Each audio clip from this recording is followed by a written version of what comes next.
அன்பின் இரட்சகர் இயேசு கிறிஸ்துவின் நாமத்தில் வாழ்த்துக்கள். சங்கீதம் 113 114 இஸ்ரவேல் ஜனங்கள் பஸ்கா பண்டிகையினுடைய ஆசரிப்பிலே அந்த உணவை உண்பதற்கு முன்பாக பாடின சங்கீதங்களாகவும் 115 116 117 118 அவர்கள் அந்த பஸ்கா உணவை உண்ட பின்பு பாடுகிற சங்கீதங்களாகவும் பாட்டுகளாகவும் எழுதப்பட்டிருக்கிறதை நாம் பார்த்தோம்.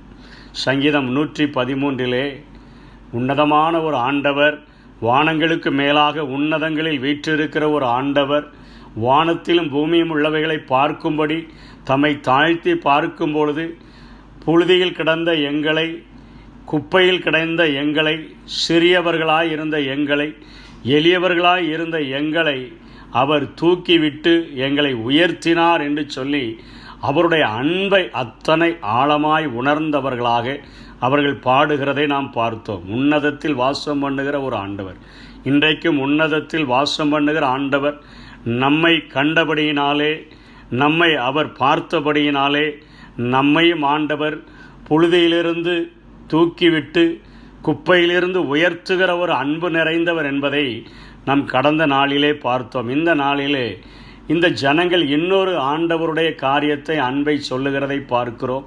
114 சங்கீதம் 2 வசனத்திலே யூதா அவருக்கு பரிசுத்த ஸ்தானமும் இஸ்ரவேல் அவருக்கு ராஜ்யமும் ஆயிற்று.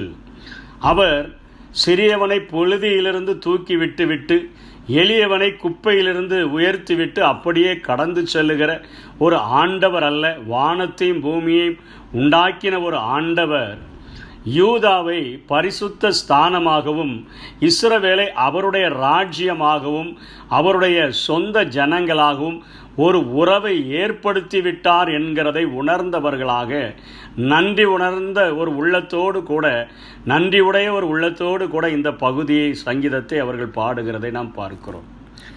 மோசேயினிடத்தில் கேட்டால் அழகாக சொல்லுகிறார்.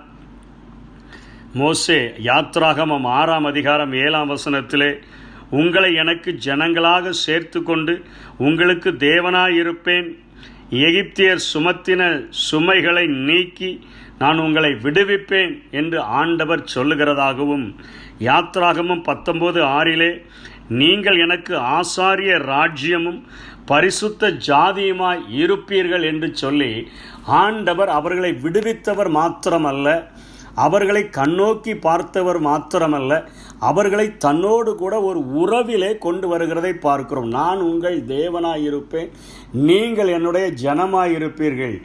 இங்கே இது சாலமோனுடைய அரசாட்சிக்கு பின்பாக யூதா இஸ்ரவேல் என்று பிரிந்த பின்பாக எழுதின சங்கீதமாக இருக்க வேண்டும். அதனால்தான் யூதா அவருக்கு பரிசுத்த ஸ்தானமும் இஸ்ரவேல் அவருக்கு ராஜ்யமும் ஆயிற்று என்று எழுதப்பட்டிருக்கிறது. யூதாவையும் இஸ்ரவேல் ஜனங்களையும் தனக்கென்று அவர் தெரிந்து கொண்டு அவர்களுக்கு தேவனாகவும் அவர்கள் எல்லாரும் தனக்கு ஜனமாகவும் இருக்கிறார்கள் என்கிற ஒரு ஆழமான உறவை ஆண்டவர் அங்கே ஏற்படுத்தி கொடுக்கிறார். அப்படி ஏற்படுத்துகிற ஆண்டவர் அவருடைய மகத்தான கிரியைகளை இங்கே கீழே அவர்கள் சொல்லுகிறதை பார்க்கிறோம். அதாவது கடல் அவரை கண்டு விலகி ஓடிற்று, யோர்தான் பின்னிட்டு திரும்பிற்று, மலைகள் ஆட்டுக்கடாக்களைப் போல, குன்றுகள் ஆட்டுக்குட்டியைப் போல துள்ளிற்று என்று சொல்லி அவர்கள் சொல்லுகிறார்கள். பூமியை நீ ஆண்டவருக்கு முன்பாகவும் யாக்கோபுடைய தேவனுக்கு முன்பாகவும் அதிரு என்று சொல்லுகிறார்கள். ஆண்டவரை பார்க்கும் பொழுது கடைசி நாட்களிலே அநேக இடங்களில் பூமி அதிர்ச்சிகள் உண்டாகிறது போல, அவருடைய பிரசனத்திலே மலைகளும் மெழுகு போல உருகும் என்கிற அநேக தீர்க்க தரிசனங்களை நாம் பார்க்கிறது போல, கடல் அவரை கண்டு செங்கடல் விலகி ஓடினது, யோர்தான் நதியானது பின்னிட்டு திரும்பி நின்று விட்டது என்கிற காரியங்களை இவர்கள் எழுதுகிறதில் இருந்து நாம் தெரிந்து கொள்ளுகிறோம். இயற்கையை ஆளுகிற அவ்வளோ மிகப்பெரிய ஒரு ஆண்டவர் எங்களை தனக்கு சொந்தமாக்கி கொண்டார். பரிசுத்த ஸ்தானமாக, அவருடைய ராஜ்யமாக எங்களை மாற்றிவிட்டபடியினாலே நாங்கள் அவருக்கு நன்றி செலுத்துகிறோம், அவருக்கு துதி செலுத்துகிறோம் என்பது போல அவர்கள் இங்கே எழுதியிருக்கிறதை பார்க்கிறோம். இன்றைக்கு நம்முடைய வாழ்க்கையிலே பேதுருவினிடத்தில் கேட்டால் அவர் சொல்லுகிறார், நீங்களோ உங்களை அந்தகாரத்தினின்று தம்முடைய ஆச்சரியமான ஒளியினிடத்திற்கு உங்களை வரவழைத்தவருடைய புண்ணியங்களை நீங்கள் அறிவிக்கும்படிக்கு தெரிந்து கொள்ளப்பட்ட சந்ததியாக, ராஜரீக ஆசாரிய கூட்டமாக, பரிசுத்த ஜாதியாக, சொந்த ஜனமாக நீங்கள் மாற்றப்பட்டிருக்கிறீர்கள் என்று சொல்லுகிறார். 5ஆம் வசனத்திலே ஆவிக்கேற்ற பலிகளை செலுத்துகிற ஆசாரிய கூட்டம் என்று சொல்லுகிறார். அதைத்தான் மோசையும் சொல்லுகிறார். இன்றைக்கு ஆண்டவர் நம்மை அவர்களுக்கு ஒரு தெரிந்து கொள்ளப்பட்ட ஒரு சந்ததியாக, அவர் அப்பா என்று சொன்னால் நாம் அவர்களுக்கு பிள்ளைகளாக வாழுகிற ஒரு ஆழமான உறவை அவர் நம்மிலே ஏற்படுத்துகிறவராக, நம்மை அவருடைய பிள்ளைகள் என்று அழைக்கும் பொழுது நம்மை ராஜரீக ஆசாரிய கூட்டமாக, ஆவிக்கேற்ற பலிகளை செலுத்துகிறவர்களாக, பரிசுத்த ஜனங்களாக, சொந்த ஜனங்களாக அவர் தனக்கென்று நம்மை தெரிந்து கொண்டாரே, அந்த அன்பை நினைத்தவர்களாக அவருக்கு நன்றி செலுத்த வேண்டும். அவர் ஏதோ ஒரு சூழ்நிலையில் நமக்காக பரிதாபப்பட்டு அன்றைக்கு எகிப்தில் இருந்த ஜனங்களுடைய கூக்குரலின் நிமித்தமாக அவர்களை விடுதலை செய்து செங்கடலை பிளந்து அப்படியே வனாந்தரத்தில் கொண்டு வந்து விட்டது மாத்திரமல்ல, அவர்களுக்கு பாலும் தேனும் ஓடுகிற தேசத்தை கொடுத்துட்டு அப்படியே கடந்து போகலை. அவர்களோடு கூட ஒரு ஆழமான உறவை ஏற்படுத்தி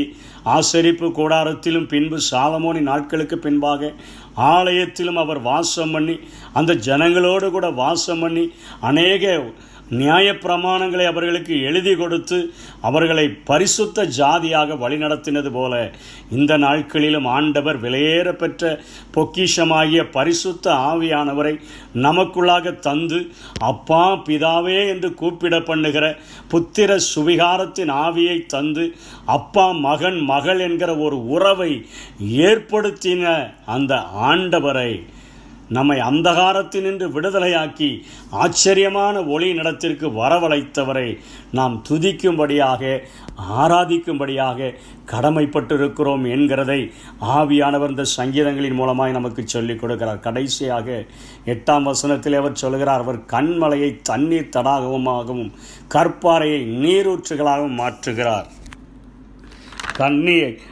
அவாந்திர வெளியை தண்ணீர் தடாகமாகவும் 107:3 சொல்லுகிறார். இங்கே கண்மலையை தண்ணீர் தடாகமாய் மாற்றுகிறார். வறண்ட நிலங்களை நீரூற்றென்று சங்கீதம் 107:3 சொல்லுகிறார். இங்கே கற்பாறைகளை நீரூற்றுகளாக மாற்றுகிறார். அதாவது கடினமான சூழ்நிலையிலும் நம்முடைய அப்பா நமக்கு உதவி செய்யக்கூடிய ஒரு ஆண்டவர் என்று சொல்லி இந்த சங்கீத பகுதியை முடிக்கிறதை பார்க்கிறோம். இந்த உலகத்தில் இன்றைக்கு நாம் வாழ்கிற நாட்களிலே கடுமையான சூழ்நிலைகள், கடினமான சூழ்நிலைகள், நம்முடைய வாழ்க்கையில் ஆசீர்வாதங்களை காண முடியாத அநேக காரியங்கள், அநேக உபத்திரவங்கள், இவைகளின் மத்தியில் நமக்கு அப்பாவாக இருக்கிறவரை பார்த்து அப்பா பிதாவே என்று கூப்பிடும் பொழுது கடினமான சூழ்நிலைகளை மாற்றி நம்மை ஆசீர்வதிப்பதற்கு இயற்கையை ஆளுகிற என் தேவன் இன்றைக்கும் உண்மை உள்ளவராய் இருக்கிறார் என்று இந்த சங்கீத பகுதியின் மூலமாக நம்முடைய ஆவியானவர் நமக்கு சொல்லிக் கொடுக்கிறார். இந்த சத்தியங்களை கடைபிடிப்போம். ஆண்டவருக்கு பிரியமுள்ள பரிசுத்த ஜாதியாய் வாழுவோம். ஆண்டவர் தாமே நம்மை ஆசீர்வதித்து வழிநடத்துவாராக. ஆமென். மகனானேன் நான் மகளானேன், அப்பா பிதாவே என்றழைக்கும் உரிமையை எனக்கு தந்தார். அப்பா பிதாவே என்றழைக்கும் உரிமையை எனக்கு தந்தார். என்னை தேடி இயேசு வந்தார், எந்த வாழ்வை மாற்றி விட்டார்.